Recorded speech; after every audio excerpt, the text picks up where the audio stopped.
Hey there, and thanks for listening to the Adulting is Easy podcast, where we make adulting easier by making money easier. This is your host, Lauren, and I'm joined today by Michelle Campbell, the author of Bluebird, a memoir that candidly explores themes of trauma, heartbreak, and the resilience found in life's struggles. She is also the founder of a nonprofit organization dedicated to empowering individuals through financial literacy and fostering economic stability. Michelle was born and raised in Omaha, Nebraska, and began her educational journey in South Dakota before relocating to Atlanta, Georgia to continue her studies. During her academic pursuits, she launched a real estate investment firm, marking the beginning of her entrepreneurial path. Over the years, Michelle expanded her ventures into various industries, including horticulture, where she founded an interior scape company, and logistics, where she established a commercial trucking business. Drawing on the insights and experience gained across these diverse fields, she transitioned into a career in the financial services industry. She enjoys traveling, cooking, exploring diverse cuisines, organizing, dancing, indulging in spa treatments, and spending quality time with her cherished Pomeranian. Thanks for being here, Michelle. Thank you for having me, Lauren. I'm so excited. I'm excited too. And our goal for today is to make adulting easier for listeners by discussing a personal finance topic, since managing money is a huge part of adulting. So today, Michelle, we're going to talk kind of about financial literacy. And of course, we're going to go down some different paths with that. Okay. But why don't we start there? What is financial literacy? So I feel like financial literacy has two parts to it. And the culmination of those two different areas make you financial literate. So the first side is, I call it just knowing your numbers. And so what is your credit score? How much debt do you have on your credit cards? What rate, what's your APR rate that you're paying? Knowing your numbers, those type of numbers. And then the other side is knowing all of the terms that we use in the financial industry, knowing what different investment ways that you can invest. Let me just say it that way, because there's a ton of different ways. Knowing the risk factors in them, knowing how to make a budget and following your budget, knowing those things. And so bringing both of those together for me makes one financial literate.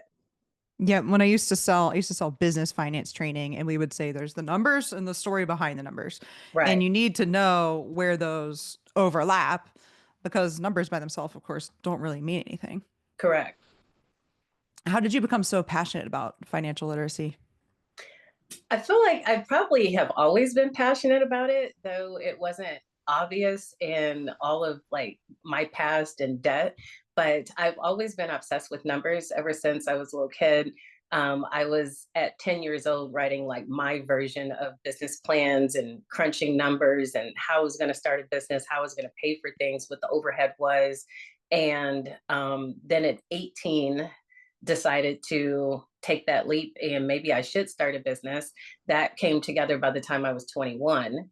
And so then I was self educating myself to run my businesses. And that included accounting and taxation and investing and just knowing all of those different things. And I was just fascinated by it because it always seemed like something that it was almost like a haves and a have nots. You know, either some people have it and some people don't, or some people get it and some people don't.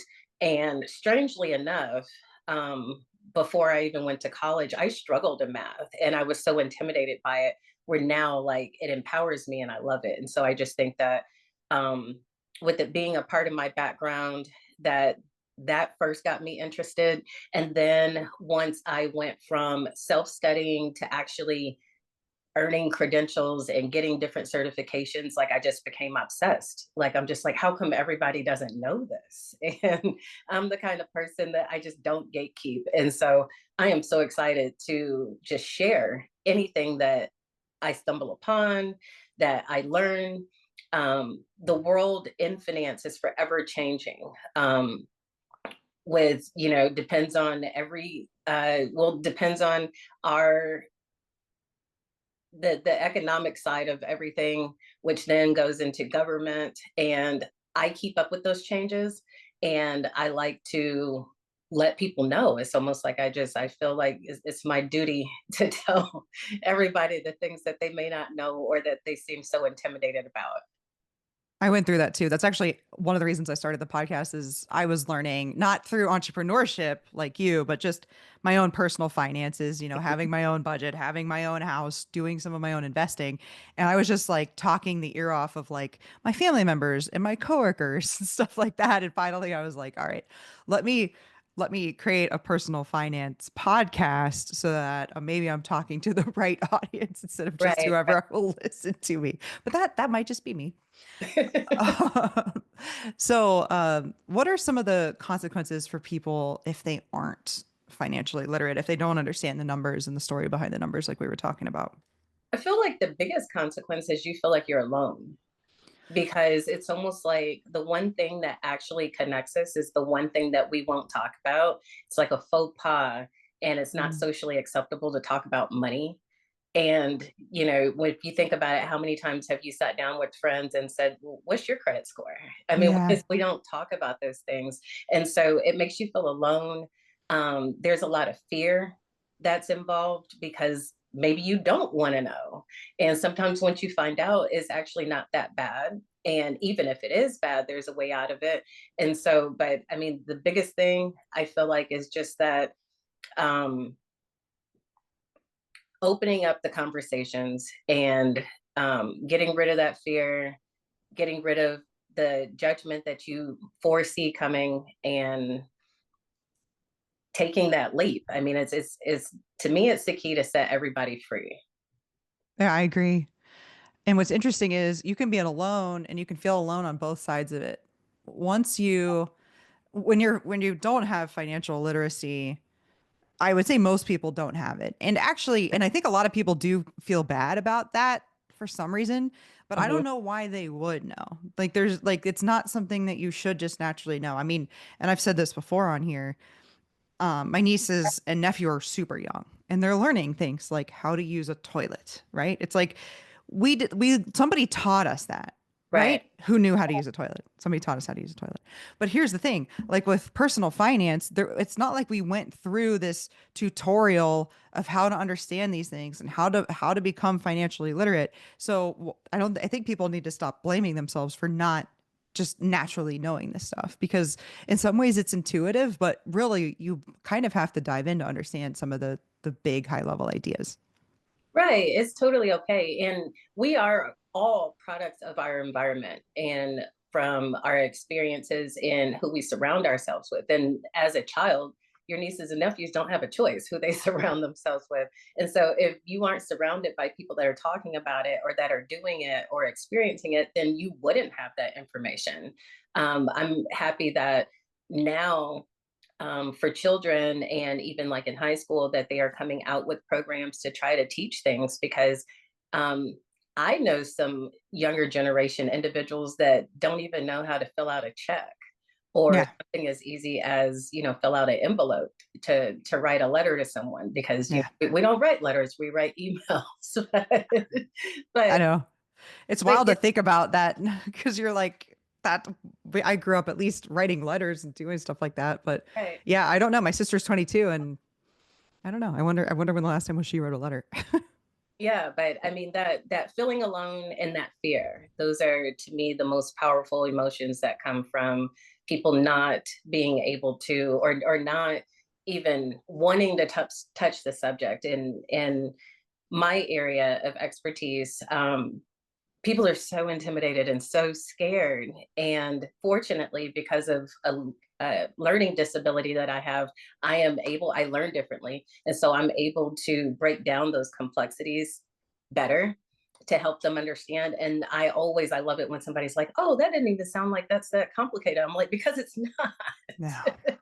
No, I mean for decades, maybe even hundreds of years, I'm not sure, but for sure for decades, the financial services industry, of course, it being, a bunch of white men also, but they did a very good job of making things sound complicated to try to keep people out so that they could be the gatekeepers of wealth and so that you had to go to them for these things. And that's one of the amazing things that's going on right now is there's a lot more democratization in information and learning about this stuff. Right. I really appreciate the people that are writing books specifically on finance and making them like just addressing everything in layman terms where everyone can understand it, because this is out there for everyone. I mean, it shouldn't be the haves and the have-nots.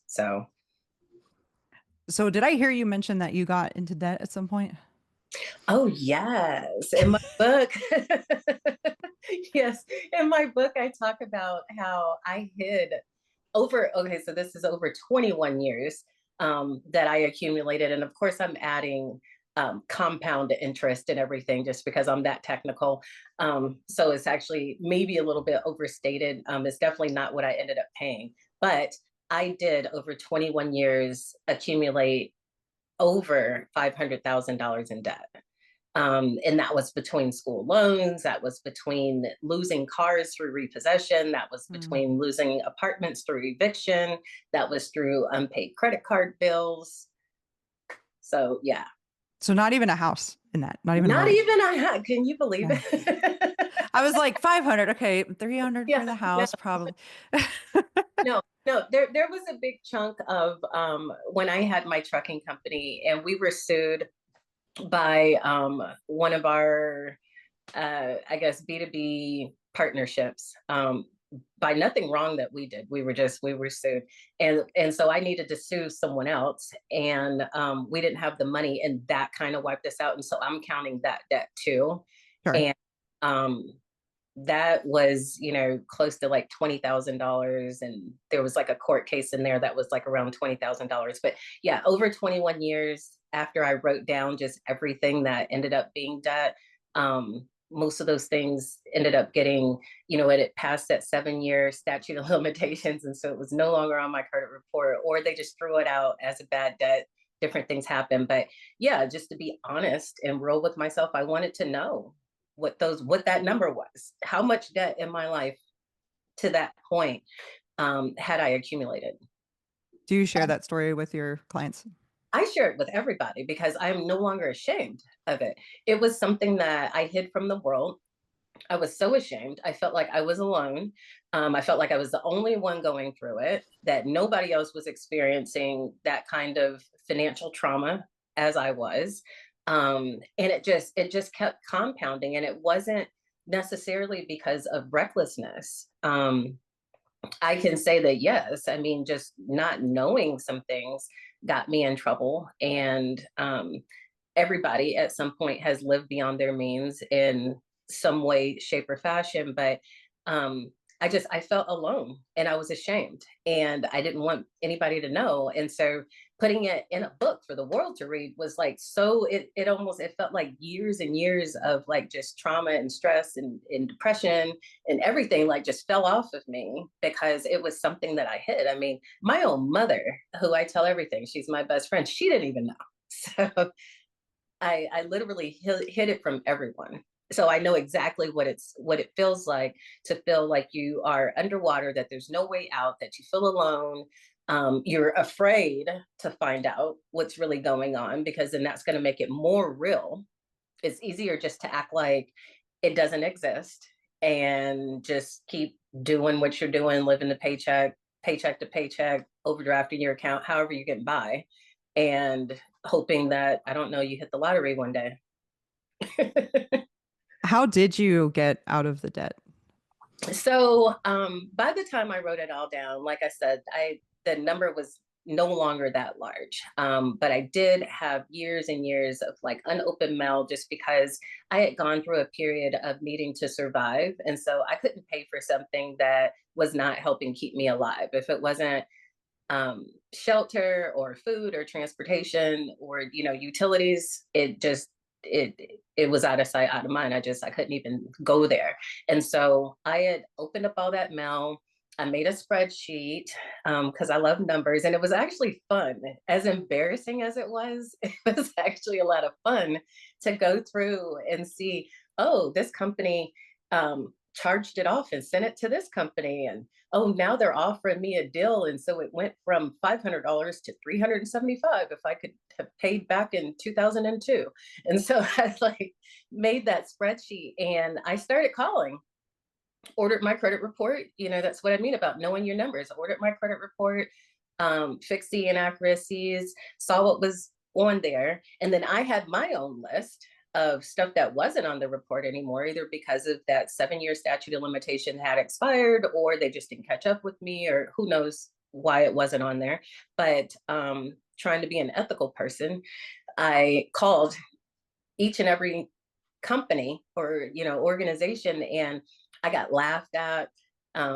People were telling me, they're like, we got rid of this like 20 years ago, and I'm like, I'm like, I never meant to not pay you. I didn't have the money then, but I have it now. And so the real number was, I want to say it was like 503,000 or something like that, and some change. I really actually only probably ended up paying like a little more than 100,000, and that came from just my knowledge and experience in investing and having interest in cashing out some stock, and cashing out a 401k, which probably wasn't smart, but I'm very confident in my abilities. And, just I wanted to get on a even playing field if I'm going to encourage other people to as well. Do you think that some people believe that they don't deserve more than the paycheck to paycheck life?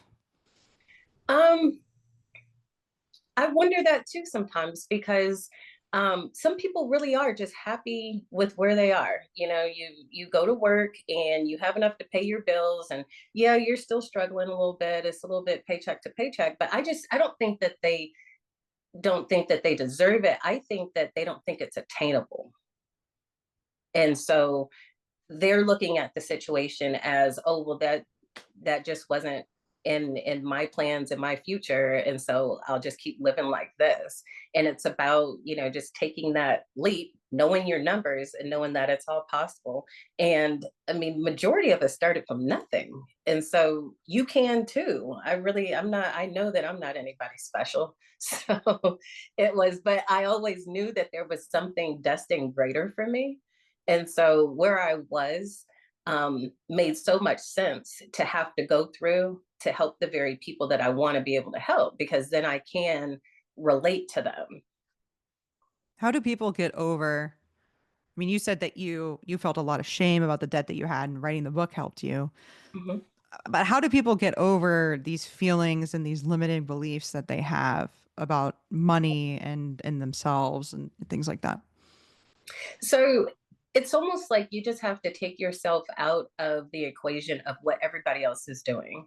I think that for a long time that a lot of us have compared ourselves with other people, and that's how you base where you are in life off of. And we all have our own individual paths. And your path is not mine. If just because you have a boat, um, do I really want a boat, or do I only want a boat because you have a boat? It is just looking at really not comparing yourself to others, and looking at what you genuinely want and what your life looks like. The life that you're supposed to have is greater and way beyond what you could ever imagine, honestly.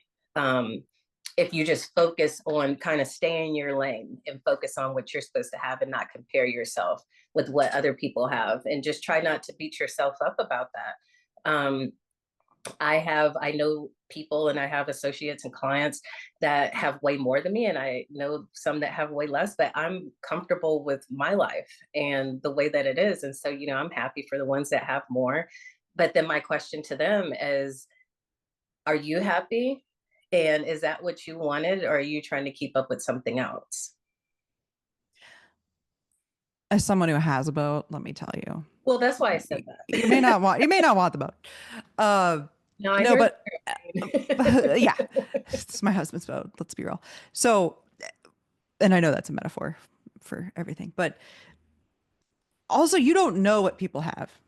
right, I happen to own my boat outright, but like, and we own our cars outright or whatever. But like, we clearly might not. You don't right, know, you just don't know. So that I right, think that's where it gets really dangerous, is when you're comparing yourself to somebody, and all you're comparing, they might just have a lot more debt than you have, and therefore right. they have a bunch of stuff too. It's all smoke and mirrors. And I say that at least once a day with social media. I love the good things that social media has Sure. done, but the other things of, no one is photographing their eviction. or their repossession or or their overdrafted account. Here's the guy taking my car. Snap. Right, Oh right. God, yeah. No one is, they're taking the picture of food, but they're not capturing when their card got declined trying to pay for it at the restaurant. Right. So you're not seeing the whole picture. And, in this world where everyone claims and, almost exclaims, I'm keeping it 100, I'm thinking, no, you're not. To keep it 100 is to have those conversations with just regular people, because that is the one thing that connects us. We all have to have money to survive. We all work or do something that generates income. Everybody's not actively working. Those that do it best know how to make money passively. And, but at the end of the day, we all have bills. At the very least, utilities. Everybody's got to eat. Everybody has to have transportation. And so it's like those conversations shouldn't be so faux pas and seem so. I would rather someone ask me what my credit score was instead of, before you even know my name, ask me what I do for a living. Yeah. That is I left my corporate job 2 years ago and I manage our real estate investments now, and Mhm. it's a particularly awkward question nowadays. Yeah. Ugh. Um, so if people are listening and they want more out of life, they want more financial literacy, what are some practical steps that they can start taking, like today, like when this episode ends? The number one most practical step to take is to be honest. Be honest. Just uh, face your fears, accept that either you don't know it all, or well, none of us know it all, but you don't know it all, and that you need help, and you need to know your numbers. That's very important. And fearfully go on annualcreditreport.com and get your free credit reports. um, Open up your credit card statements or access them online to see what interest rate you're paying. Do that honest work first, just to know what you're dealing with. It might not actually be as bad as what you think, but that honesty with yourself will set you free. And it actually, for me, it made me immediately feel better, because when I rationalized, I can't be the only person going through this. And at least I'm trying to thine own self be true and face it. So that took that shame and that fear away. I would imagine that I call that, being an ostrich, right? Putting your head in the ground. There is a level of stress and anxiety over the fact that you just don't even know for sure. And Mhm. so, and that feels very helpless and you feel very powerless and you feel so inept when you're not taking action. I imagine that feeling of just starting, just like you said, being honest with yourself, listing what your debts are, figuring out what your current situation is, that has to really push you forward with momentum to really take, create an action plan, start paying these things off, do your debt snowball or your debt avalanche or whatever method you want to do, and then just go from there. But you can't, you just have to get started doing something to get the momentum going. Right. It's not going to get better on its own.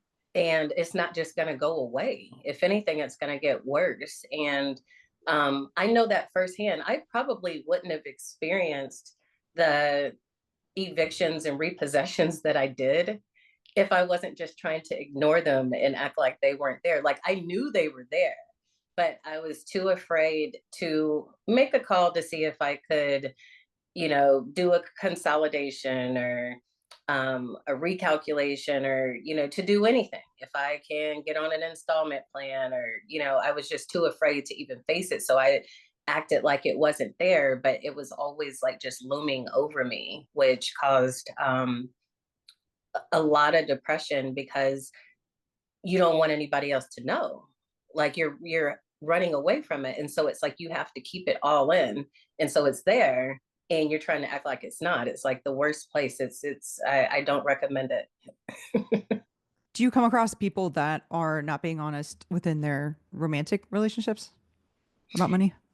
I mean, I feel like it's a very important conversation. And I'm from somewhere where I've never been married.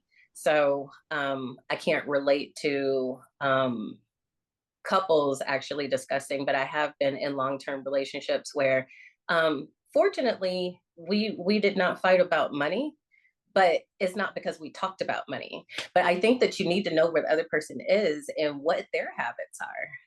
If you're somebody that is an investor and you want to build wealth and you don't like debt and and you're with somebody that doesn't look at price tags and likes to shop and never had a budget and like that's Yeah. probably not gonna it's probably not gonna work. And so I mean, but I feel like opening up the conversations just amongst friends, then that will go on to coworkers, and then that will go on to perfect strangers in a restaurant that you meet. And then so it will be so much easier to have that conversation in a romantic relationship because I mean, it is the foundation that we all live on. Everybody has to have some money to survive until they can figure out, I guess, how we can live off air or something.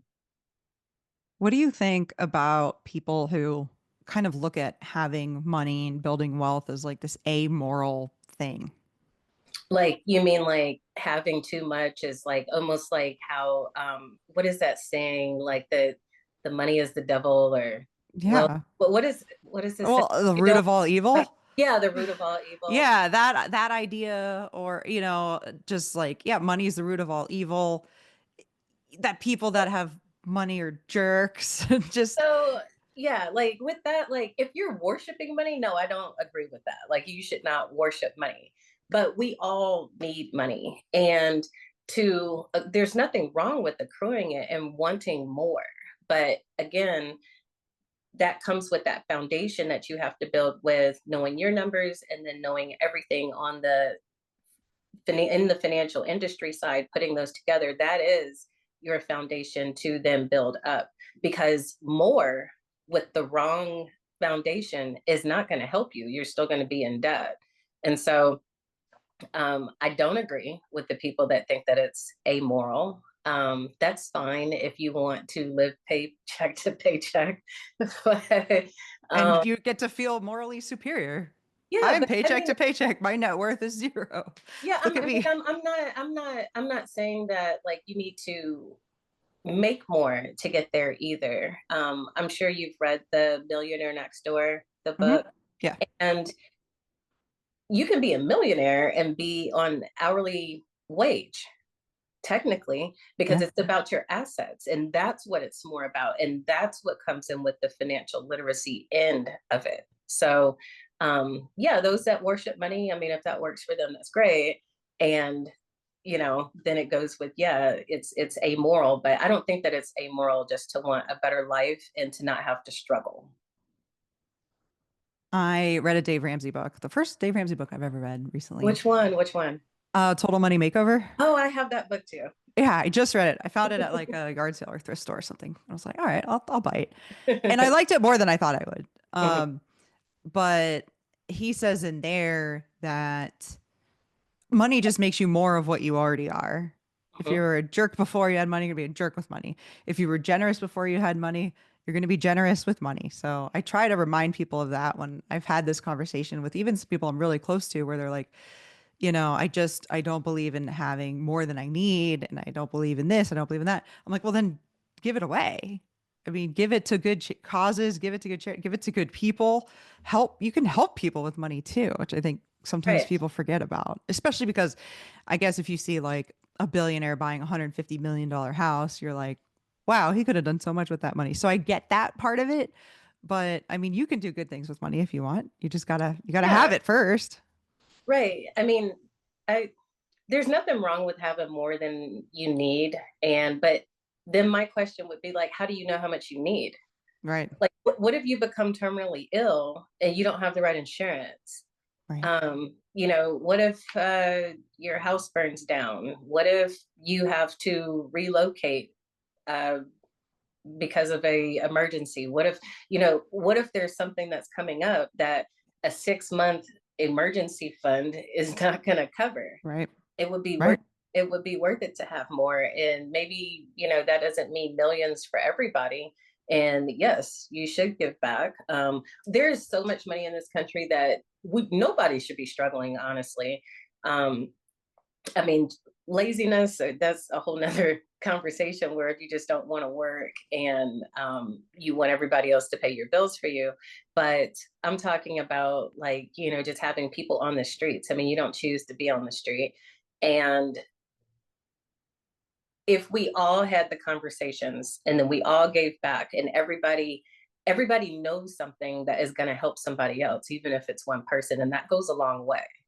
And so I feel like, if we all just did that, like we probably might not even have people that were unhoused or hungry on the streets. Is there anything else you want to add, Michelle, before we wrap up? Uh, just that if you are in a situation where you're going through major financial trauma, like I experienced, that you're not alone and that it's all about number one, being honest with yourself and knowing your numbers, and then try opening up those tough conversations with just average regular people, family members, friends, because I think that it would start like a whole nother me too movement of Yeah. my car got repossessed yesterday, me too. Yeah. Yeah. And then you don't feel alone. Right, exactly. Can you let people know how to like follow and get in touch with you? Absolutely. The easiest way to get in touch with me is just go to bymichellecampbell.com, and that's by Michelle with two L's and then Campbell.com, because in that list, my company and my cause and my book and all of the other many things that I'll be doing throughout the rest of my life. So, Got it. I'll put that in the show notes along with a couple of your social media handles as okay. well. You guys can follow me on Twitter X at Adulting is Easy, Instagram Adulting is Easy Real, YouTube Adulting is Easy. If you like this episode, I think you'll also like episode 161, Beyond Broke, Unleash Your Financial Potential. Thanks again for listening, everybody. Hopefully, Michelle and I have made adulting a little easier for you.